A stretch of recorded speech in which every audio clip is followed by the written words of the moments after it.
The widow worked as if winter were a judge, and the cabin her only defense. Martha Hale dragged the beam through snow that screamed under her boots. November light died early in the valley, purple cold seeping from the mountains, settling into timber and bone. Her breath came white. Her hands, wrapped in rags, bled through the cloth, where splinters bit deep.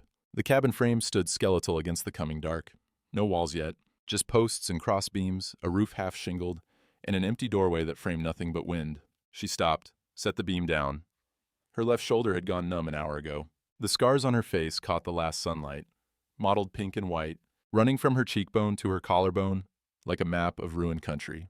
She didn't touch them, hadn't in 3 years.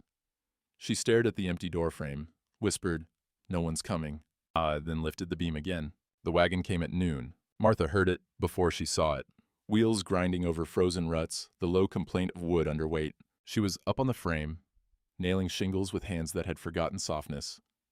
The hammer missed, hit her thumb. She didn't curse, just set the nail again. The wagon stopped at the edge of her clearing. A man climbed down. 40, maybe older, weathered the way stone weathers, slow, deep, permanent. He wore a canvas coat, dark with use, and a hat that had seen weather she couldn't name. His hands, when he pulled off his gloves, were scarred across the knuckles. He didn't call out, just stood there, looking at the frame, measuring it with his eyes. Martha climbed down. Her boots hit earth, and she felt the jar in her spine. She kept her left side angled away, her scarf pulled high against the wind. It wasn't cold enough for a scarf. She wore it anyway. "Mrs. Hale?" His voice was quiet, not soft, quiet. There was a difference. "That's me. Silas Brennan. Brought your timber." She'd ordered it 6 weeks ago from the mill at Prescott, paid half up front, the rest on delivery. She walked to the wagon. The load was clean pine, straight grain, no rot, better than she'd expected. "It's good wood."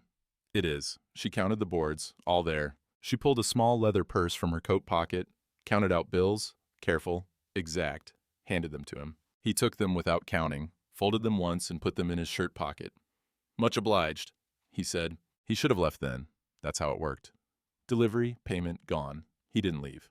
He looked at the cabin frame, at the empty doorway, at the crossbeam lying in the dirt, 20 feet of solid pine, too heavy for one person to lift alone. "That beam?" he said. "You planning to raise it yourself?" "I am.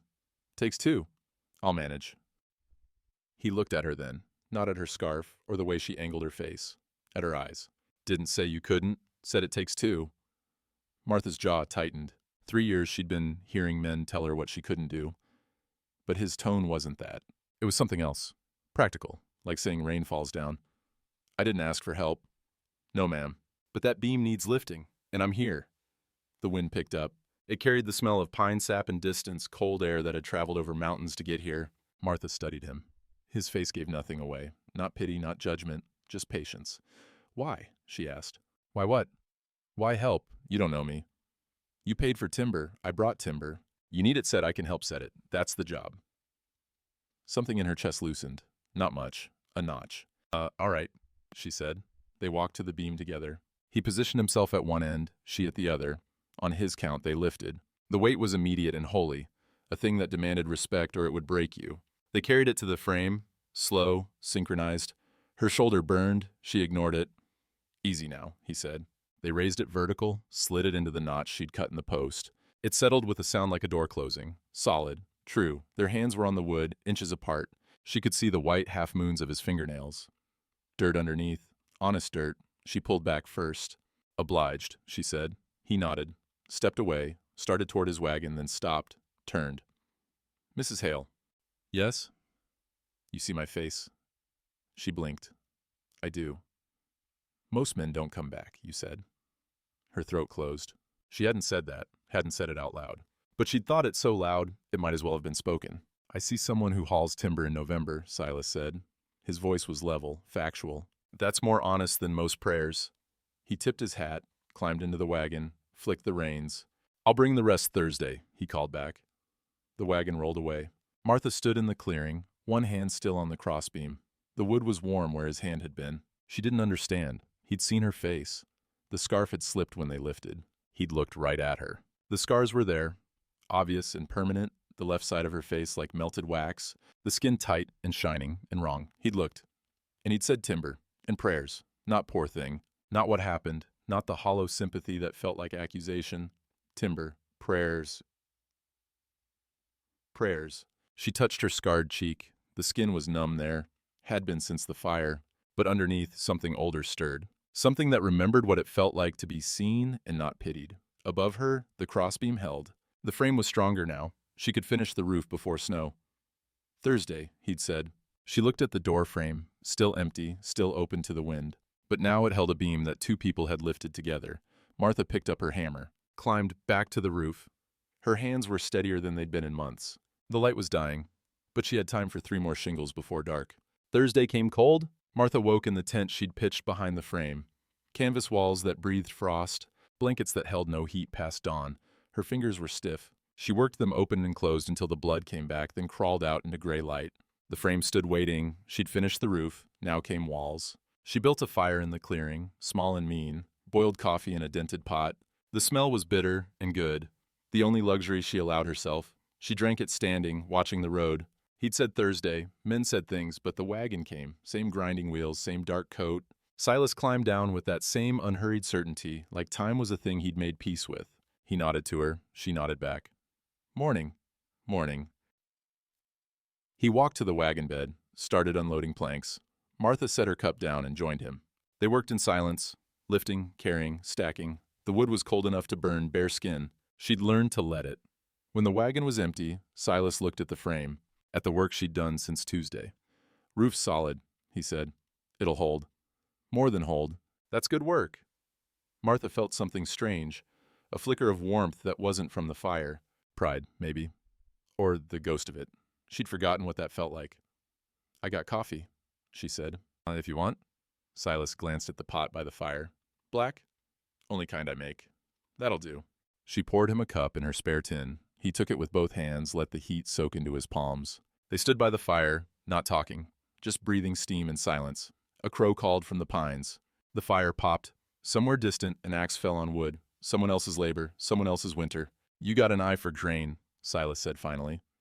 Martha looked at him. What? Yesterday. Watched you sort through the planks? You were checking for twist, for heartwood. Not many noticed that. My husband taught me. The words came out before she could stop them. She hadn't spoken about James in months, hadn't said husband out loud since the funeral. Silas just nodded. Good teacher. He was. Another silence. This one felt different, like it had weight but not pressure. I sort timber for spring contracts, Silas said. Come February, I'll be running loads to the railroad. Could use someone with a sharp eye. Pays fair. Martha's hands tightened on her cup. You offering me work?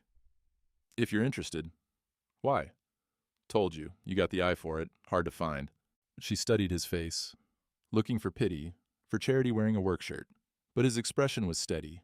Matter of fact, he needed something. She could provide it. That was the transaction. I'd have to think on it, she said. Fair enough. Offer stands. He drained his coffee, handed her the cup, started toward the wagon, then paused. Bring my dog next time, if you don't mind. Gets lonely on the road.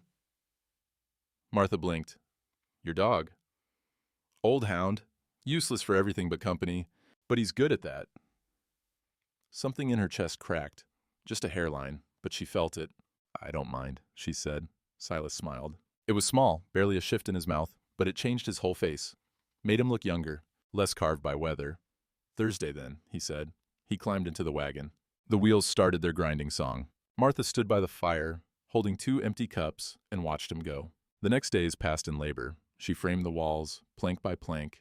Her hands split and bled and hardened. She worked past dark, past reason. The cabin grew around her like a shell.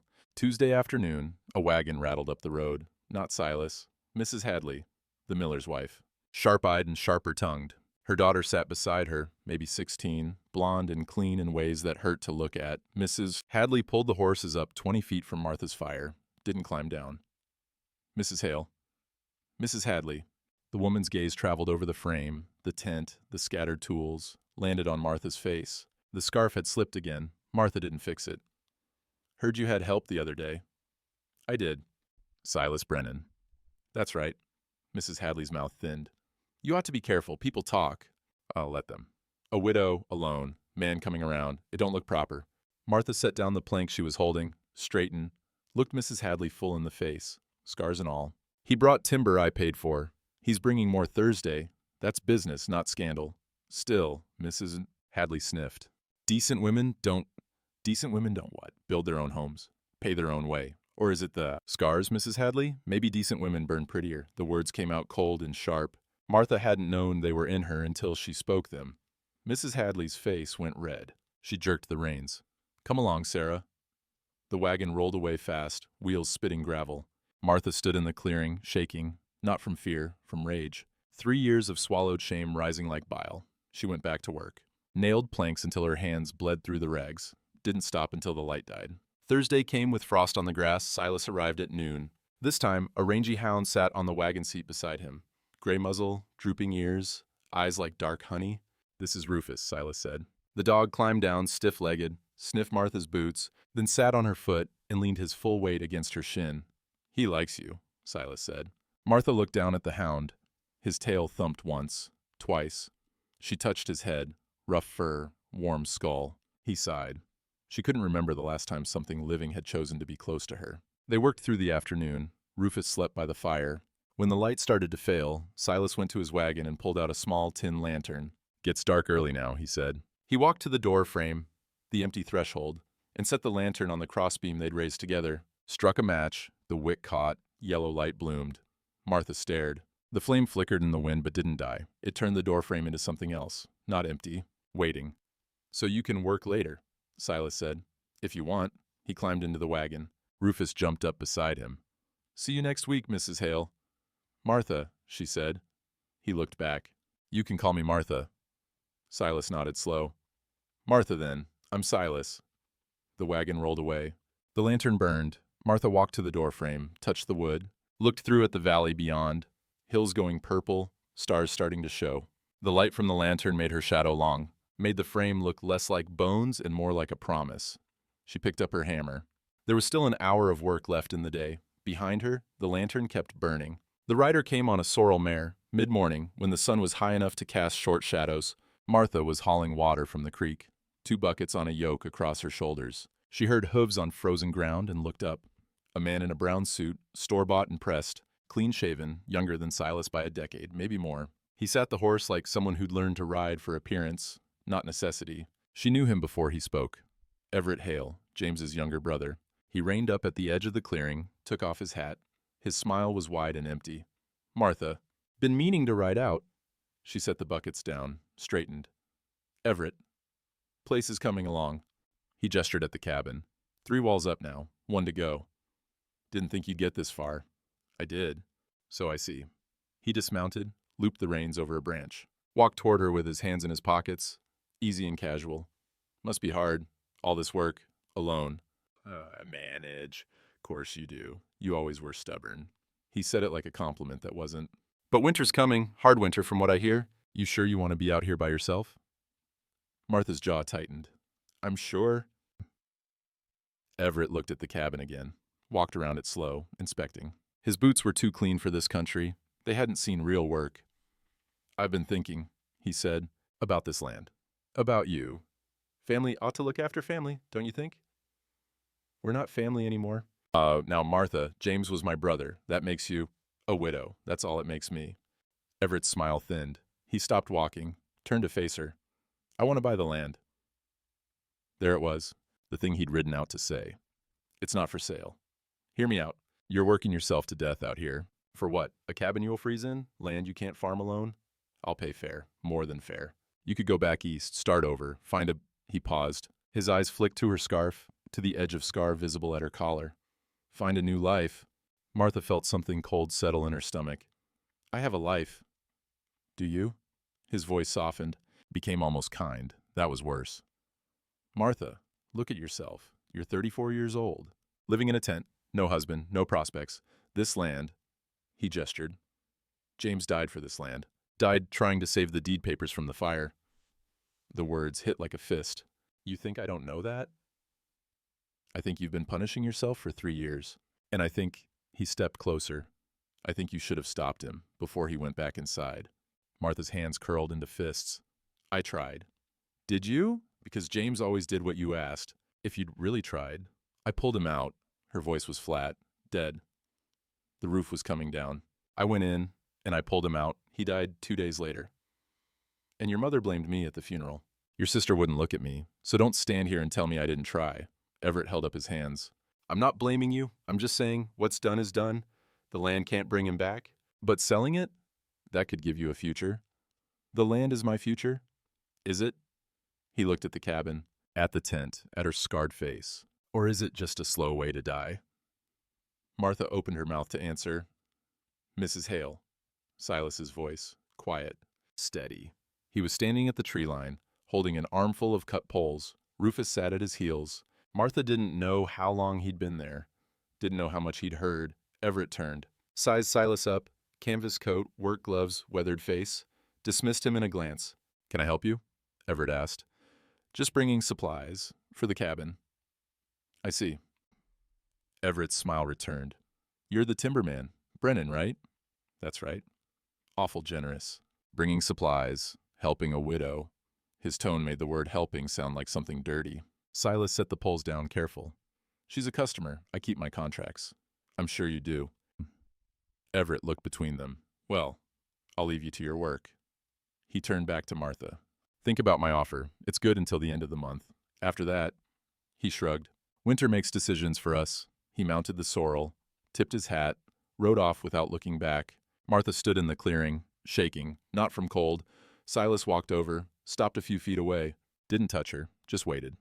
How much did you hear? She asked. Enough. She looked at him. You think I should sell? I think it's your land, your choice. But a man who rides out here in a pressed suit to call you stubborn, he doesn't care about your future. He cares about the timber rights. Martha blinked. The timber. This valley's got old growth. Railroad's coming through in 2 years. Land like this will be worth 10 times what he's offering. He didn't mention that? No, he wouldn't. The rage came back. Hotter now. Cleaner. I'm not selling. Didn't think you would. Martha walked to the wall frame. There was a massive beam waiting, 16 feet long, 6 inches thick, too heavy. She knew it was too heavy. She grabbed one end anyway. Martha, I can do it myself. Never said you couldn't. Then don't stand there watching. She hauled. The beam moved an inch, 2. Her shoulder screamed. She kept pulling. Martha, stop. No. She dragged the beam 3 feet, 4. Her vision started to gray at the edges. The beam tilted, started to fall. Silas caught it, lifted the other end, steadied it, looked at her over the length of pine. You want to kill yourself proving something, do it when I'm not here. But right now we're lifting this together. Martha's breath came ragged. Why? Why what? Why are you here? Pity? Her voice broke. Some kind of charity case? Silas set his end down, walked around the beam, stood in front of her. I'm here, he said, because you don't lie. You say you'll pay, you pay. You say you'll work, you work. You say you're going to build this cabin, and you're building it. That's rare. Rare enough that I want to see it finished. I'm not, she gestured at her face, at the scars. I'm not worth all this trouble. Maybe you should let me decide what's worth my trouble. They stood there, the beam between them. Rufus whined softly. You still want to lift this? Silas asked. Martha's hands were shaking. She nodded. Then let's lift it. They did, together, slow and steady. The beam rose, settled into the frame, solid. Silas stepped back. I'll be by Saturday, with the rest of the wall planks. He whistled for Rufus, started toward the trees where he'd left his wagon.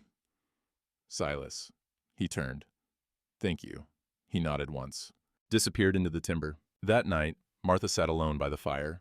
The lantern still burned on the door frame. She stared at the flame. Fire had taken James. Fire had melted her face.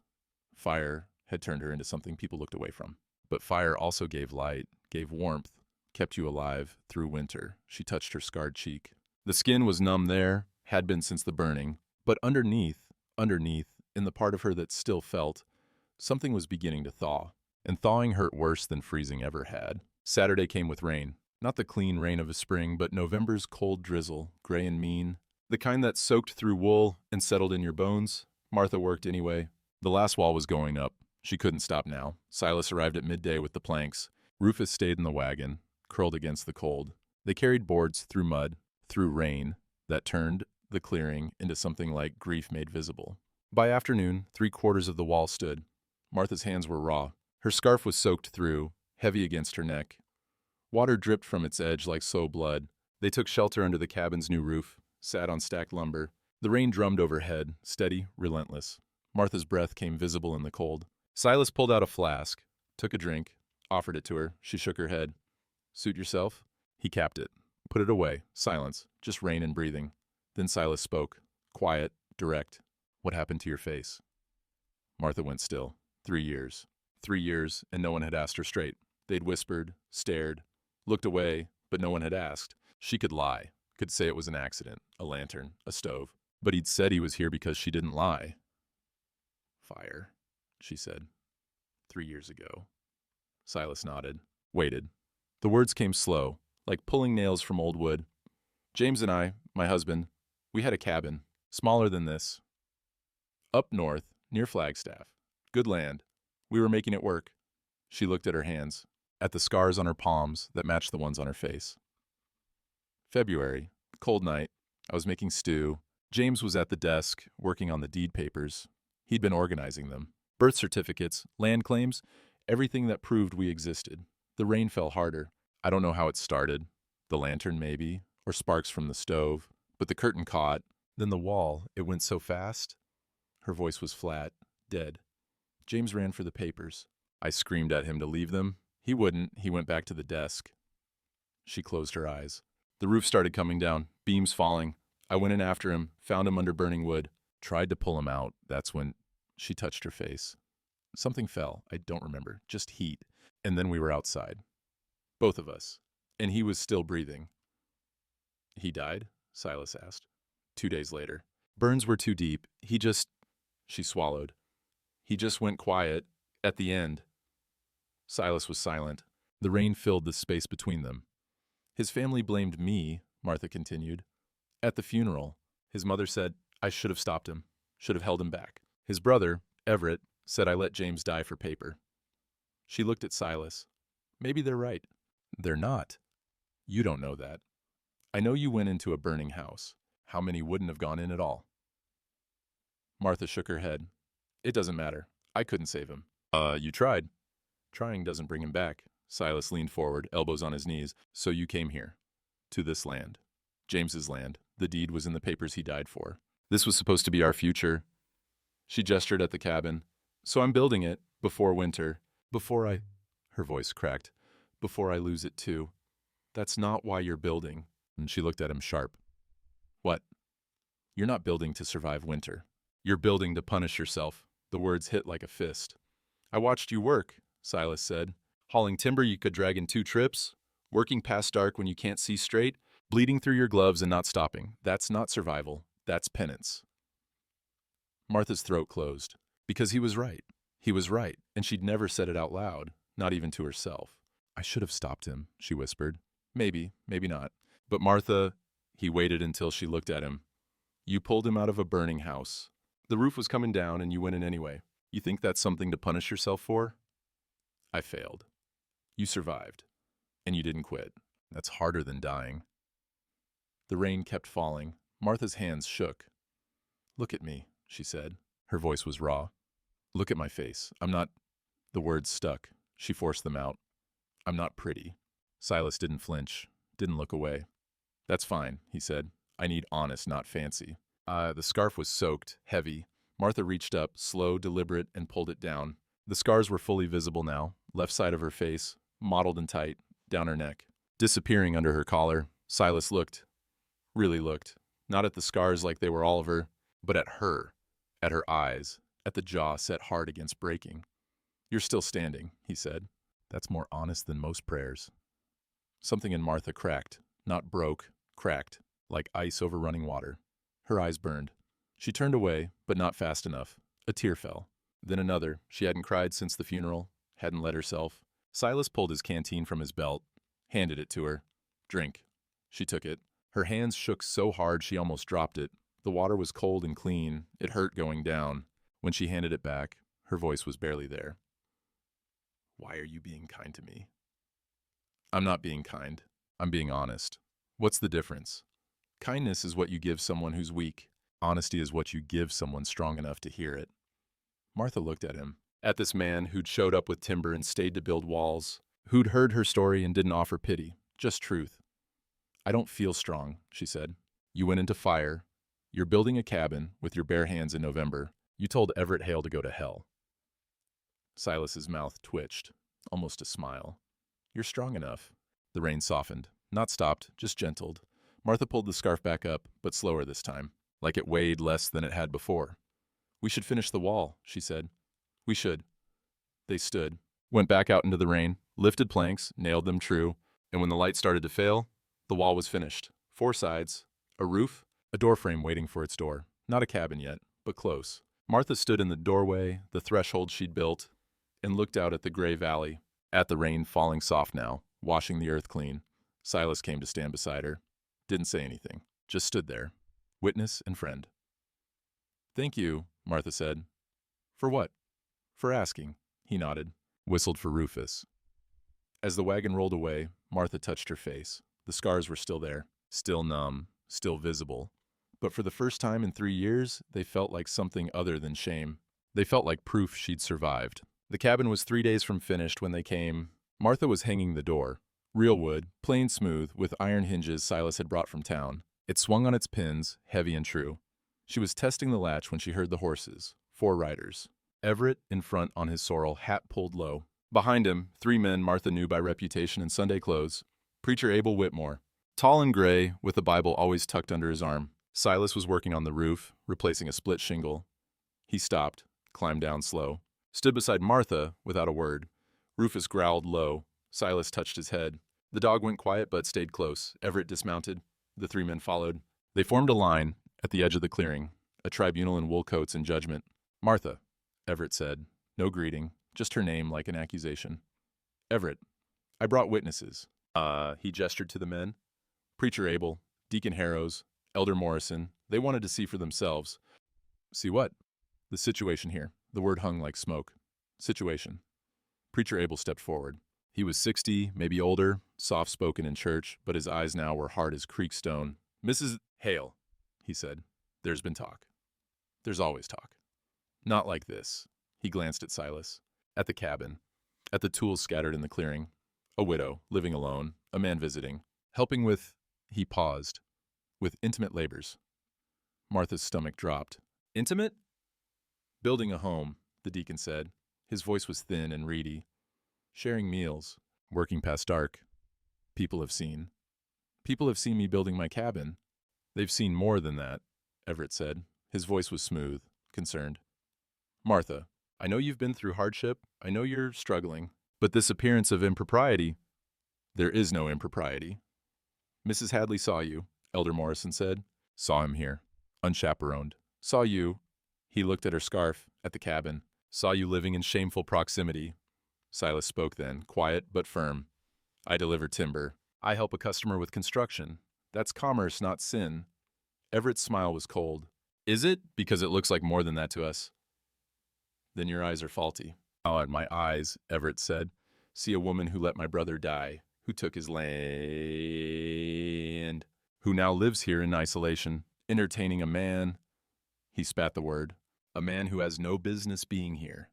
He has every business, Martha said. Her voice shook. I hired him. I paid him. Oh, I'm sure you paid. Everett's tone made the word filthy. Preacher Abel raised a hand. Enough. This isn't about payment. He looked at Martha. Mrs. Hale, the community has a responsibility to uphold decency, to protect the moral fabric of... Protect it from what? Martha's hands curled into fists. From a woman trying to survive? From scandal, the deacon said. From the appearance of sin. I haven't sinned. Haven't you? Everett stepped closer. You live alone, unmarried, unchaperoned, working like a man, consorting with... He gestured at Silas. With hired labor. In proximity, that suggests nothing, Martha said. I've done nothing wrong. Everett's expression shifted, became almost pitying. Martha, look at yourself. He gestured at her face, at the scarf. A godly woman wouldn't have survived that fire unmarked. Don't you see, the scars are... He lowered his voice. They're a mark, a sign. Martha went cold. A sign of what? Of judgment. The deacon's voice was soft, certain. Of God's displeasure. Fire cleanses the righteous, burns the... Stop. Silas's voice cut through. Stop talking. Everett turned on him. This doesn't concern you. She hired me. She paid me. I built walls. If you've got a problem with honest work, that says more about you than it does about her. Honest work. Everett laughed, bitter, sharp. Is that what you call it? Building a nest for a woman no decent man would touch? Martha flinched.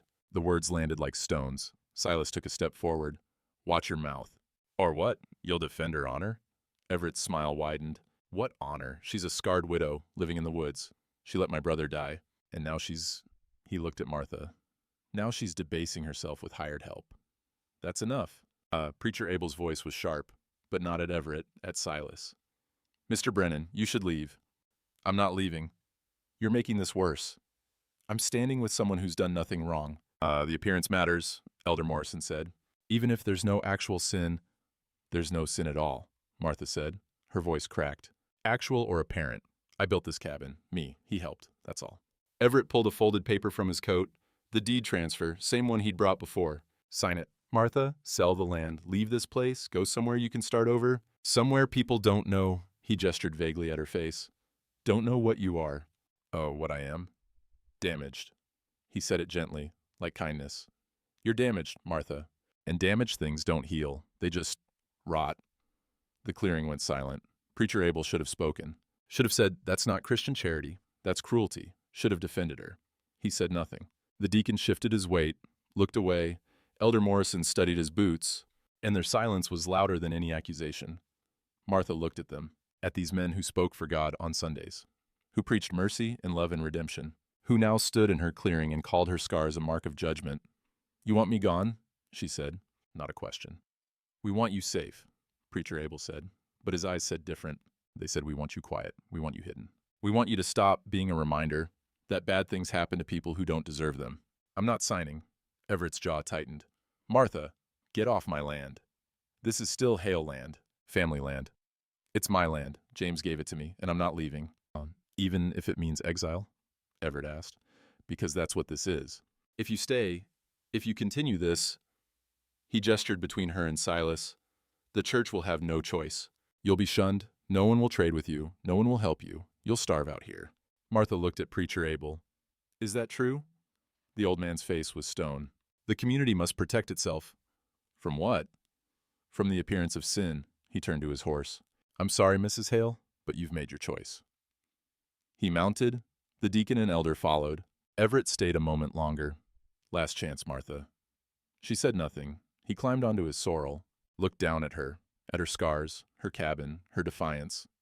You're going to die out here, he said, alone, and no one will mourn you. They rode away, hooves on frozen ground, fading into distance. Martha stood in the clearing, the cabin behind her, the door she'd hung swinging slightly in the wind. Her legs gave out. She collapsed against the wall she'd built, rough planks under her palms, splinters she didn't feel. She slid down until she was sitting in the dirt. Silas sat beside her, didn't touch her, didn't speak, just sat. Rufus came over, laid his head in Martha's lap. She put one hand on his skull. The warmth of him was the only thing holding her together. They called me damaged, she whispered. Silas was quiet for a long moment, then, oh, they're afraid. Of what? Of you, of what you represent. I don't represent anything. Her voice broke. I'm just trying to survive. Plus, that's what scares them.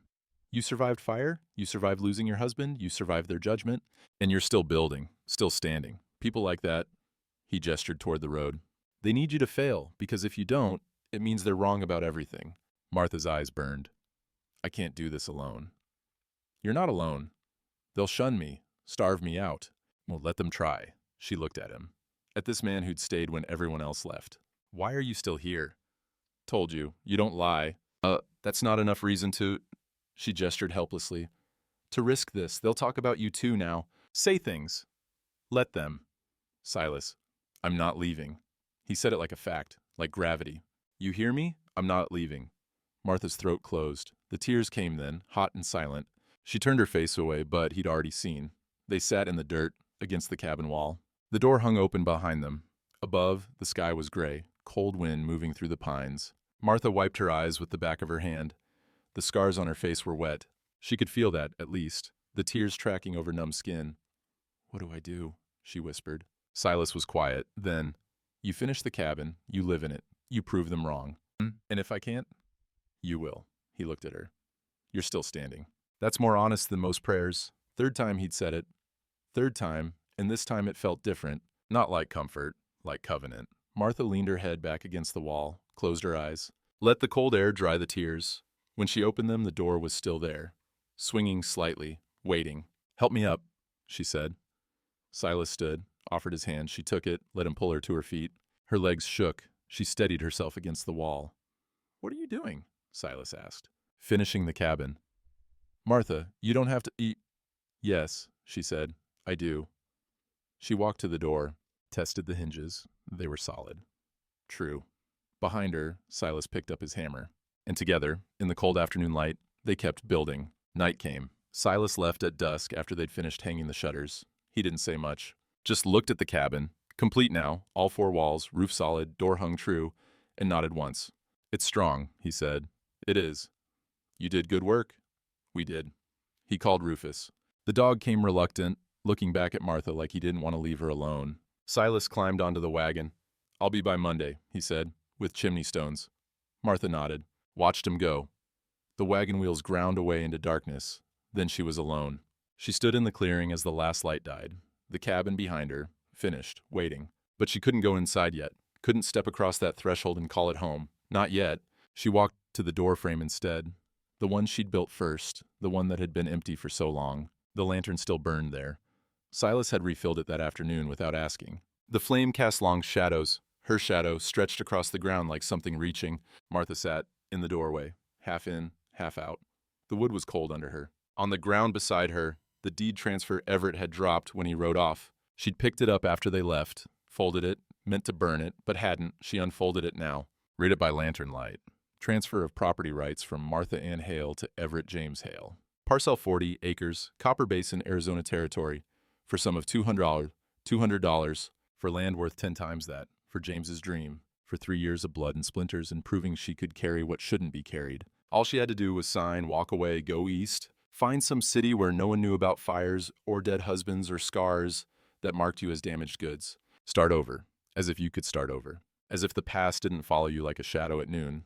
Short maybe, but always there. Martha set the paper down, looked at the cabin, at the walls she'd raised, the roof she'd shingled, the door she'd hung. James had died for this land, had gone back into fire for the deed papers that proved they owned it. And she'd built the cabin they were supposed to build together, alone. The wind picked up, cold now. November wind that smelled like snow coming. The lantern flame bent but didn't die. Martha closed her eyes. Memory came unbidden, James's hand in hers 3 years ago, standing in the same clearing. Just bare ground then, no frame, so no walls. Spring instead of winter, wildflowers in the grass.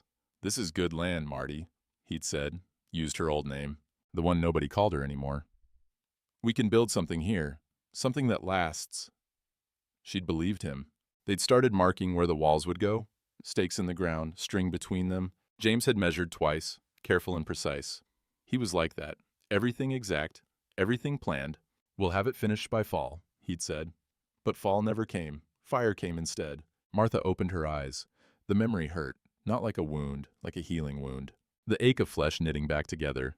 She looked at her hands. Scarred palms, split knuckles, calluses thick as boot leather. These weren't the hands James had held. Those hands had been softer, less certain. These hands had pulled him from fire, had failed to save him. Had spent 3 years trying to atone through labor. These hands had built a cabin. She reached for the deed transfer, picked it up. There was a pencil in her coat pocket. She'd been using it to mark measurements all week. She pulled it out, uncapped it, held the point over the signature line. All she had to do was write her name. Her hand shook. The pencil hovered. One signature. That's all it would take. She thought of Everett's words. Damaged things don't heal. They just rot.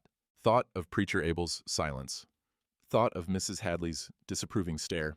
Thought of 3 years alone. 3 years of punishment. 3 years of trying to earn the right to survive. Then she thought of Silas's voice. You're still standing. That's more honest than most prayers. Thought of the crossbeam they'd lifted together. Thought of the lantern burning. The flame that didn't quit. Martha set the pencil down, picked up the deed transfer with both hands, tore it in half. The sound was sharp in the quiet. Paper ripping clean. She tore it again and again until it was pieces too small to read. She let them fall. The wind took some, scattered them across the clearing like snow that wouldn't melt. Martha stood, walked to the threshold. The door hung open. She stepped through. Inside, the cabin smelled like fresh-cut pine and possibility. The floor was swept. The walls were bare but solid. There was no furniture yet, no stove, no bed, no table, just empty space waiting to be filled. But it was hers. She'd built it. With her scarred hands and her stubborn will and help from a man who'd seen her and hadn't looked away. She turned, looked back through the doorway at the clearing, at the valley beyond, at the mountains going dark against the sky.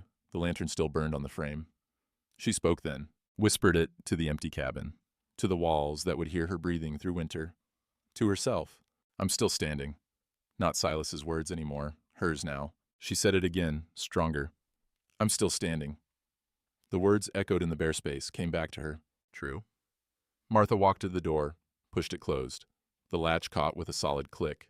Outside, the wind kept moving. The lantern kept burning. The mountains kept their watch. Inside, Martha sat with her back against the wall she'd built and let herself breathe. The cabin held her. The walls didn't judge. The roof didn't condemn. The floor didn't ask her to be anything other than what she was, scarred, stubborn, still alive. For the first time in 3 years, she felt something other than shame. Not peace, not yet, but possibility. She touched her face. The scars were still there, still numb, still visible in daylight. But darkness didn't care about scars, and neither, she was learning, did the things that mattered. The work, the walls, the man who kept showing up with timber and truth. Martha closed her eyes. Let the exhaustion take her. Sleep came, deep and dreamless, the kind of sleep you earn, and when she woke, hours later, to frost on the windows and stars still bright, she knew what she had to do. She had to stay, not because she was strong enough, but because leaving would mean Everett was right, would mean the scars were marks of judgment, would mean damaged things couldn't heal, and she wasn't ready to believe that. Not yet, maybe not ever. Martha stood, opened the door, stepped out into the cold. The lantern had burned down to embers. She could relight it, or let it die. She chose to relight it, struck a match, touched it to the wick, the flame caught, grew. Cast light on the doorway, on the cabin, on her. Above, the stars watched, indifferent and eternal. Martha watched back. She'd survived fire once. She could survive this. She had to. Because the alternative was surrender. And surrender meant they won, meant the cruelty won, meant kindness didn't matter, and mercy was a lie, and damaged things were only good for discarding. And if she believed that, if she let herself believe that, then James had died for nothing. So she stood in the doorway of the cabin she'd built, and she made a choice. She chose to stay. She chose to stand. And in the morning, when Silas came with chimney stones, she would tell him she wasn't leaving. And together, they would keep building. Monday came bright and cold. Silas arrived before noon with a wagon full of river stones, smooth and dark, perfect for a chimney. Rufus jumped down first, came straight to Martha. She scratched his ears. Morning, Silas said. Morning? He looked at her. Something in her face must have shown different because he set down the stone he was holding and walked over. You all right? I tore up the deed. He nodded slow. Good. They'll come back. Probably. I'm not leaving. Didn't think you would. He picked up the stone again. Let's build you a chimney. They worked through the morning. Silas knew masonry. His hands moved sure and steady, placing stones, packing mud between them. Martha mixed mortar, handed him tools. The chimney rose against the north wall, solid and true. By midday, it was half finished. That's when the riders came. More this time, not 4, 8, maybe 10. Everett in front, Preacher Abel beside him, Deacon Harrows, Elder Morrison, Mrs. Hadley and her husband, 2 men Martha didn't know, merchants from town probably, come to watch the show. And behind them, on foot, a dozen more. The curious, the righteous, the bored. A crowd. Silas set down his trowel, wiped his hands, walked to stand beside Martha. Rufus pressed against her leg, hackles raised. The horses stopped at the clearing's edge. Everett dismounted, smiled. Martha, still here, I see. This is my land. Is it? He pulled a paper from his coat. Not the deed transfer, something else. Official looking, stamped. County says otherwise. Says this land reverts to the Hale estate if it's abandoned. And a cabin with no chimney? That's not a dwelling. That's an abandoned structure. Martha's stomach dropped. That's not. The law's clear. Everett unfolded the paper. Property must have 4 walls, a roof, and a functioning hearth to be considered habitable. You've got walls and a roof, but no chimney means no hearth, which means, he smiled wider, this land's mine, as of today. The chimney's half built, Silas said. Half built isn't finished, and the deadline was noon. Everett pulled out a pocket watch. It's 12:15. Preacher Abel climbed down from his horse, walked over, his face was stone. Mrs. Hale, this has gone far enough. I'm building the chimney. You're prolonging the inevitable. He gestured at the cabin. You've made your point. You've proven you're capable. But this isn't about capability. It's about propriety, about doing what's right for everyone. What's right for everyone, Martha said, or what's easy for you? The preacher's jaw tightened. Mrs. Hadley spoke from her wagon. She's defiant, ungodly defiant. She's surviving, Silas said. She's causing scandal, Deacon Harrows said. Disturbing the peace, making good people uncomfortable. Good people, Martha said. Her voice shook. Good people let me build a cabin alone. Good people stood silent while Everett called me damaged. Good people watched me bleed and said nothing. So, forgive me if I don't care about making you comfortable. The crowd murmured. Some agreement, some anger. Everett stepped forward. Last time, Martha. Sign over the land. Walk away. Or I'll have the sheriff remove you. On what grounds? Trespassing, vagrancy, moral corruption. He glanced at Silas. Cohabitation with hired labor. Take your pick. We're not cohabiting, Silas said. His voice was level, dangerous. I'm helping a customer finish construction. That's legal work. Is it? Everett smiled. Because it looks like more to everyone here, doesn't it? He turned to the crowd. Show of hands. Who believes this is just business? Silence. No hands. Martha's throat closed. Then, a hand rose. Mrs. Hadley's daughter, Sarah, 16 years old, blonde and clean, and exactly the kind of girl Martha had been before fire made her something else. I believe her, Sarah said. Her voice was small but clear. Mrs. Hadley grabbed her arm. Sarah, quiet. No. The girl pulled free. She's been building for weeks. I've watched. She works harder than any man I've seen, and she pointed at Silas. He just helps. Like my father helps Mr. Yates raise barns. It's not sin, it's just work. Another voice. One of the merchants. Girl's got a point. Elder Morrison shifted. Well, perhaps we've been hasty. Everett's smile cracked. You're all being fooled. Look at her. He gestured at Martha's face, at her scars. She's not fit for— Stop. Preacher Abel's voice cut through, hard, final. Everyone turned. The old preacher stood in the clearing, looking at Martha. Really looking. His face was complicated, shame, and something else. Something that might have been courage. Everett, that's enough. Preacher, I said enough. Abel walked forward, stopped in front of Martha. Mrs. Hale, I owe you an apology. Martha stared. I was silent when I should have spoken. I let fear guide me instead of faith. He swallowed hard. I let cruelty happen in God's name. And that's unforgivable. Preacher Abel, Everett started. Be quiet. The old man didn't look away from Martha. Scars don't make you unholy, Mrs. Hale. They make you a witness to fire, to loss, to survival. And if that's not godly work, I don't know what is. He turned to the crowd, to Everett, to the merchants and the gossips and the righteous. This woman survived fire. She pulled her husband from a burning house. Then she came here, to land he died trying to protect, and she built a home with her own hands. In winter, alone. And you, he looked at each of them, you called her damaged, called her sinful, called her— His voice broke. Called her less than human. The crowd was silent now, listening. She's not the one who's sinful here, Abel said. We are. We watched her bleed and did nothing. We judged her scars instead of honoring her courage. We made her exile our comfort. He looked at Everett.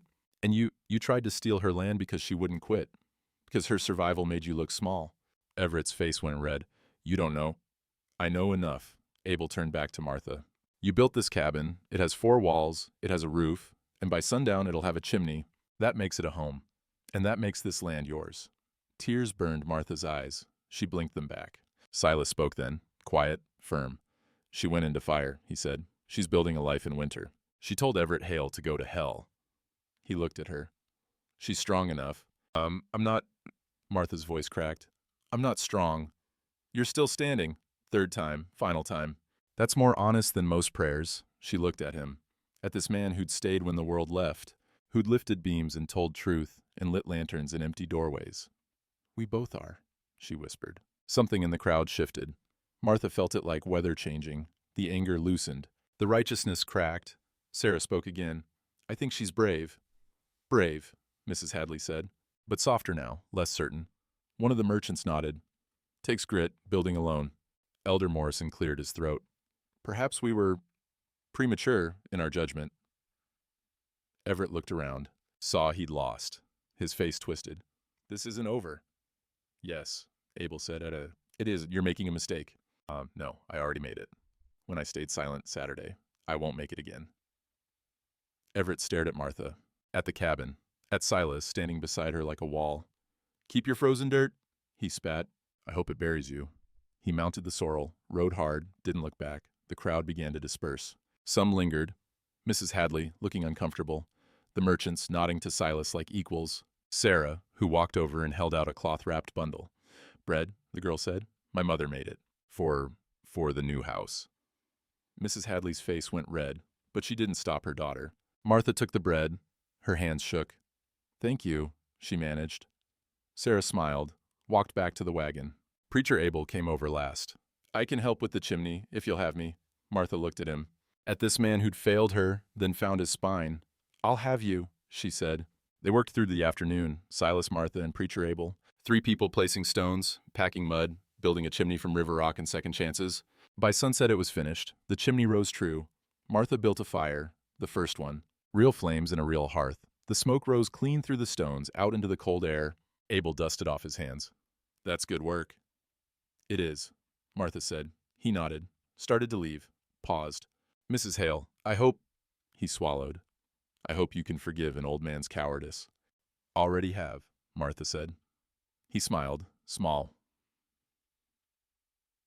and grateful, and walked to his horse. Silas and Martha stood in the doorway. The sun was setting. Orange light spilled across the valley, turning the snow to copper. They came around, Silas said. Some of them. More than before. Martha looked at the cabin, at the walls, the roof, the chimney-breathing smoke, the door that opened and closed and held. I couldn't have done this alone, she said. You did most of it alone. Not the parts that mattered. Silas was quiet. Then, what now? Martha turned to him, to this quiet man who'd delivered timber and stayed to build truth. Now, she said, we go inside. It's ours now. She held out her hand. He took it. Together they stepped through the threshold, into the cabin that had been empty and was now home. Behind them, the door stayed open, light spilling out, welcoming. And above, the first stars appeared, cold and clean and watching. The fire burned clean. Martha stood at the hearth, watching flames climb the chimney stones. Real fire. Real warmth. The kind that kept you alive instead of killing you. Silas was outside, unhitching Rufus from the wagon. The dog had stayed all afternoon, sleeping by the fire while they worked. Now he wandered the cabin, sniffing corners, claiming territory. Martha touched the mantel, smooth river stone, still warm from Silas's hands placing it that morning. The chimney drew perfect. No smoke backing up, no cracks, just heat rising the way it should. She'd been afraid of fire for 3 years. But this fire was different. This fire was hers, built in a hearth she'd raised. In a cabin she'd framed. On land she'd defended. This fire kept her alive. She heard Silas's boots on the threshold, turned. He stood in the doorway. The frame they'd built first, the one that had been empty so long. Now it held a door, and the door was open. And he was standing there, waiting. Come inside, she said. It's ours now. He stepped through, closed the door behind him. The latch caught solid. The cabin was small, one room, bare walls, no furniture yet except the stones they'd used as seats while working. But the floor was level, the roof was tight, and the fire made it warm. Silas looked around, nodded once. Good bones. Better than good. Martha's throat was tight. It's home. It is. They stood in the warm space, not speaking, just breathing. The fire crackled. Outside, wind moved through pines. Inside, they were safe. Martha walked to the door, opened it again. Looked out at the clearing, the valley, the mountains, going dark. I used to keep this closed, she said, in my mind. Thought if I opened a door, something bad would come through. And now? Now I know doors work both ways. Things can leave, things can enter, but you get to choose. She stepped through the threshold, outside, then turned and walked back in. Silas watched her. What are you doing? Practicing. She smiled, small, uncertain, but real. Practicing not being afraid of doorways? She did it again. Out, in, out, in. The 4th time, she stopped in the threshold, half in, half out. The way she'd sat that night when she'd torn up the deed. But this time was different. This time she wasn't stuck. She was choosing. She stepped inside, closed the door. There, she said. Now it's really home. They sat by the fire. Martha had packed coffee in her supplies. Real coffee, not the chicory she'd been drinking. She made 2 cups in the dented pot, poured them into tin mugs. Silas took his with both hands. Let the heat soak in. What will you do now? He asked. Live here, work the land, maybe plant timber in spring. Good soil for it. You still need help sorting timber come February? I do. Then I'll help, for wages. Fair wages. Always. She sipped at her coffee, bitter and good and exactly what she needed. What about you? What will you do? Keep running timber to the railroad, maybe expand. There's talk of new settlements up north. They'll need lumber. You'll need a partner. I will. Someone with an eye for grain. Someone honest. They looked at each other across the fire, something unspoken passing between them. Not love, not yet, but recognition, partnership. Two people who'd built something together and knew they could build more. I'm not looking for... Martha stopped, started again. I'm not ready for... I know. I just need time, space, honest work. Silas set down his cup. I'm not asking for more than you can give. What if I never... She touched her scarred face. What if this is all I can be? Just scarred and stubborn and then that's enough. Is it? Martha. He waited until she looked at him. I'm not here because I'm waiting for you to be something else. I'm here because of what you already are. Her eyes burned. She looked away into the fire.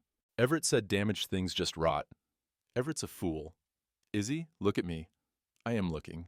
Silas's voice was steady. Sure. I see someone who survived fire, who built a cabin in winter, who stood in front of a crowd and didn't break. You think that's damaged? I think... Her voice cracked. I think I don't know how to be anything other than alone. Then we'll figure it out, together, slow. Martha wiped her eyes. You're patient. I work with timber. Patience is the job. She laughed, unexpected, rough, but real. The sound filled the cabin, came back from the walls like an echo of something good. Rufus lifted his head, tail thumping. See? Silas said. Even the dog thinks you should laugh more. I forgot how. You'll remember. Outside, the first snow began to fall, soft and quiet. Martha watched it through the window, white flakes drifting past lamplight, landing on the ground she'd fought for, covering the clearing in clean silence. I saw Everett ride out, she said, when he left. Good riddance. I hope... She paused. I hope he finds peace. Somewhere. Silas looked at her. You mean that? I do. He's angry and small and afraid. But he's still... She searched for the word. Still human. Still James's brother. I can't hate him. It takes too much energy. That's grace, Martha. That's exhaustion. But she smiled when she said it. They sat in comfortable silence. The fire burned. The snow fell. The cabin held them like a promise kept. After a while, Silas stood. I should go. Let you settle in. You could stay. She said it fast, then flushed. I mean, there's no furniture. But you could, if the snow gets worse. Martha. She looked at him. I'll be back tomorrow. With a bed frame. And a table. And whatever else you need. I don't need. I know you don't. But I'm bringing them anyway. He called Rufus. The dog came reluctant, looking back at the fire like he'd rather stay. Silas opened the door. Cold air rushed in. He paused on the threshold, turned back. You did good work today, he said, standing up to them, choosing to stay. We did good work. Yeah, he smiled. We did. He stepped through the doorway, into the snow. Martha stood in the warm cabin, watching him go. Before he reached the wagon, she called out, Silas. He turned. Thank you for seeing me. He nodded, climbed into the wagon. The wheels creaked away into white silence. Martha closed the door. The latch clicked. She was alone in the cabin, but it didn't feel like loneliness. It felt like rest. She walked to the hearth, fed the fire, watched it grow. Outside, snow covered the valley. Inside, warmth filled the space she'd built. Martha touched her scarred cheek, then her hands, rough with calluses, split with work. These hands had built walls, had torn up deeds, had chosen to stay when leaving would have been easier. These were good hands. She was good. Not perfect. Not healed, not unmarked, but good, honest, still standing. And for the first time in 3 years, that felt like enough. She lay down by the fire, wrapped in the blanket she'd carried all these weeks. The floor was hard but level. The walls kept the wind out. The chimney drew smoke away clean. She closed her eyes and slept, deep and dreamless, in the home she'd built. Spring came slow. 3 months after the cabin was finished, the snow finally melted. Water ran in channels through the clearing, cutting paths to the creek. The ground softened. Green shoots appeared, grass first, then wildflowers. Martha planted. Silas had brought seeds in February. Timber pine mostly, but also vegetables, carrots, beans, potatoes, things that would grow in mountain soil. For eating, he'd said, and for selling. They'd cleared a plot south of the cabin, turned the soil, planted in rows. Now, in early April, the first green was showing. Martha knelt in the dirt, checking the seedlings. Her hands were still scarred, still rough, but they knew gentleness now, how to coax life instead of just hauling weight. Rufus was supposed to be helping. Instead, he was digging. Rufus? No. The dog ignored her, kept digging, enthusiastic, joyful, destroying her carefully planted row. Rufus! The hound looked up, tongue lolling. His face said, "But I'm helping." "You're not helping." Martha grabbed his collar, pulled him away from the ruined row. "You're terrible." Rufus licked her face. "And Martha—" Martha laughed, real laughter. Not the rough, broken sound from months ago, but something bright and surprised, like she'd forgotten she could make that noise, and was shocked to hear it again. Silas looked up from the fence he was mending, grinned. "Told you he was trouble." "A good trouble," Martha said, still laughing, still holding the muddy dog. "The best kind." She replanted the row. Rufus watched, sitting now, pretending to be innocent. His tail wagged in the dirt. When she finished, she stood, brushed off her hands, looked at the garden plot, half-planted, a little messy but growing. Behind her, the cabin stood solid. Smoke rose from the chimney. Laundry hung on a line Silas had strung between two pines. A table sat on the porch, real furniture now, built over winter evenings. Chairs, a bench. It looked like a home. It was a home. That afternoon, Preacher Abel came by. He rode up on his old mare, called out from the road. Martha wiped her hands on her apron. She had an apron now, sewn from flour sacks, and walked to meet him. "Mrs. Hale." "Preacher." He climbed down stiff, older than he'd seemed in winter. The hard months had worn him. "Brought you something." He handed her a cloth sack, heavy. Seeds rattled inside. "What's this?" "Corn, squash, a few herbs. Thought you might want them for the garden." Martha looked in the sack. Good seeds, expensive ones. "I can't." "You can, and you should." He cleared his throat. "It's not charity, it's recompense for my silence, for my cowardice." "You already apologized." "Apologies are words. Seeds are proof." He nodded to the garden. "Plant them. Grow something good. That's how we make things right." Martha's throat tightened. "Thank you." "No." He met her eyes. "Thank you. For not giving up. For showing us what courage looks like." He mounted his mare, rode off slow. Martha stood holding the seeds, feeling their weight.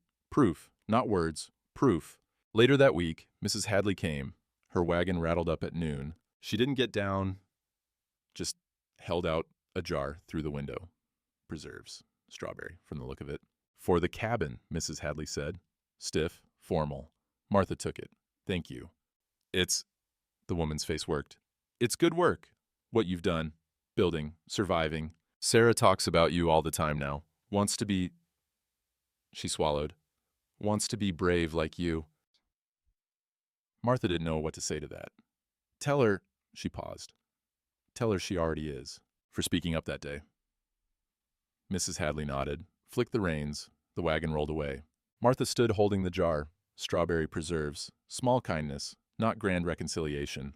Just a woman trying in her own awkward way to do better. It was enough. The days grew longer, warmer. Martha worked the garden, worked with Silas sorting timber for spring contracts, earned wages, bought supplies, paid her debts. She stopped wearing the scarf. It happened gradual, first just while working alone, then while working with Silas. Then one day, riding into town for nails, she forgot to put it on.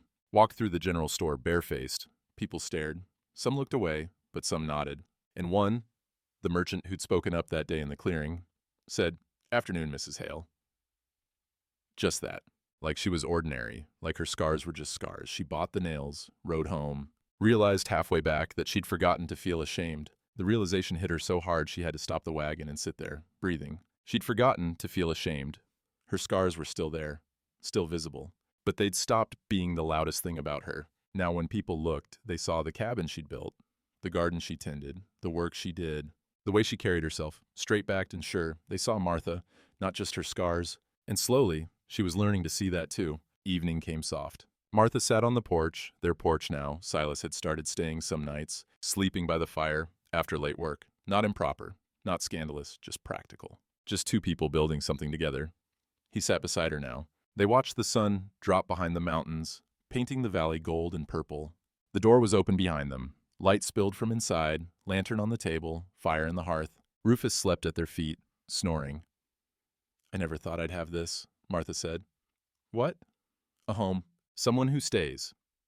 Silas was quiet. Then, "You built it." "We built it. You did the hard part. I just helped lift." "We both did." She looked at him. "I couldn't have—" Her voice caught. "Without you, I would have quit. That night, after they came, I would have signed the deed and left. But you didn't. Because you stayed." She touched his hand. Rough knuckles, scarred palms, hands like hers. "Thank you for seeing me. Thank you for letting me." They sat in the quiet. Stars beginning to show. Spring wind moving through new grass. "What will we plant tomorrow?" Silas asked. "Corn. From Preacher Abel's seeds. Good soil for it." "It is." She leaned her head on his shoulder. He didn't move. Just sat there. Steady. Sure. Inside, the fire burned. Outside, the land waited. Ready for planting, ready for growing, ready for whatever they would build next. Martha closed her eyes, not from exhaustion, from peace. The kind of peace you earn.